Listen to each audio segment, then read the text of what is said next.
नमस्कार। आदर्श शिक्षण संस्थान जोधपुर द्वारा ऑनलाइन शिक्षण में सभी भैया बहनों का हार्दिक स्वागत। आज हम प्रश्नावली 1.1 हल करेंगे। पहला प्रश्न है, रिक्त स्थानों को भरिए।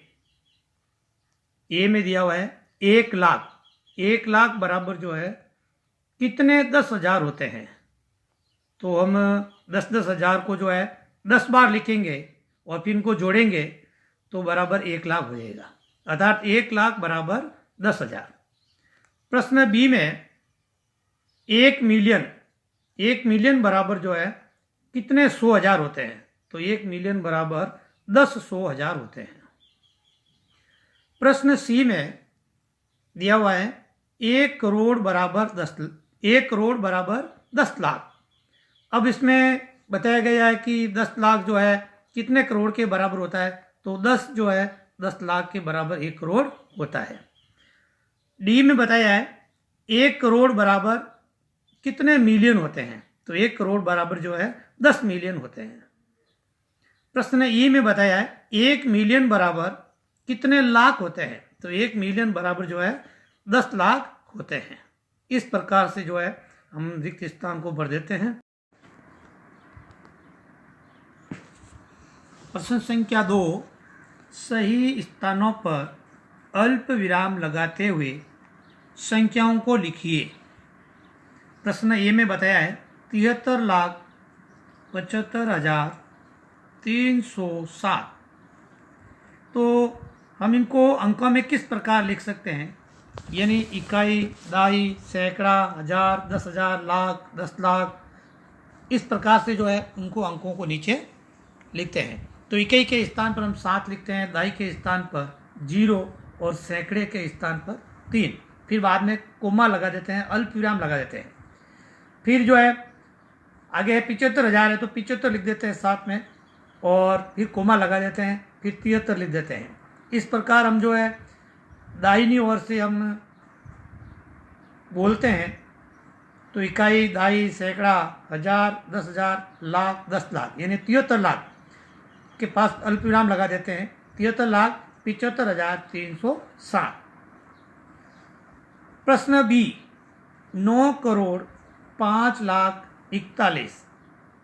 तो सबसे पहले इकाई और दहाई में 41 हो जाएंगे, सैकड़े के स्थान पर 0 लिख देंगे, फिर बाद में अल्प विराम लगा देंगे।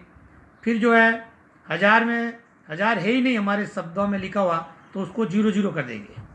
इसके बाद में 5 लाख लिखा है तो 5 लाख 5 लिख दिया।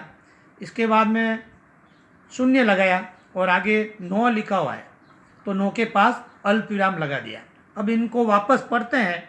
तो इकाई, दहाई, सैकड़ा, हजार, 10,000, लाख, 10 लाख, करोड़। तो 9 करोड़, 9 के पास अल्प विराम लगा दिया। 5 लाख अल्प विराम लगा दिया, और 0 0 हजार है तो फिर हजारों में संख्या लिखी हुई नहीं शब्दों में, तो 0 0। इसके बाद में 41। इस प्रकार से सब हम अंकों में लिखते हैं। प्रश्न संख्या सी, 7 करोड़ 52,21,302। ठीक है ना।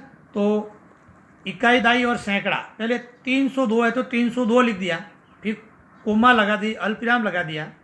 फिर 21,000, फिर 21 लिख दिया साथ में, फिर कोमा लगा दी। 52 लाख तो 52 लाख के 52 लिख के फिर कोमा लगा दी, और इसके बाद में 7 करोड़ है तो 7 लिख के बाद में अल्प विराम लगा दिया। इस प्रकार से हम इनको अंकों में लिख दिया। वापस हम इनको पढ़ते हैं। तो दाहिनी ओर से इकाई, दहाई, सैकड़ा यानी 302, 21,000, 52 लाख और 7 करोड़। प्रश्न डी में 58,423,202। अब हम इनको मिलियन में है, इसीलिए इनको 3 दाहिनी ओर से 3 अंकों को साथ में लेंगे। यानी पहले 202 है तो 202 यानी 202 हो गए। इसके बाद में अल्प विराम लगा दिया। फिर 423 है तो 423, हजार में है तो 423 लगा दिए। फिर अल्प विराम और 58, तो ये हो गए हमारे 58,423,202। इसी प्रकार प्रश्न ई में दिया हुआ है 23,30,010। तो सबसे पहले इकाई और दहाई के स्थान पर हम जो है 10 लिख देते हैं और सैकड़े के स्थान पर जो है 0 लिख देते हैं। फिर बाद में कोमा लगा देते हैं अल्प विराम। इसके बाद में 30,000 है, इसके बाद में 30 को 7 में लिख देते हैं हजारों में, और लाख में जो है 23 लिख देते हैं और बाद में अल्प विराम लगा देते हैं।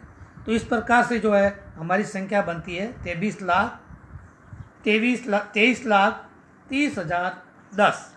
इस प्रकार से जो है हम संख्याओं को अंकों में लिखते हैं। धन्यवाद।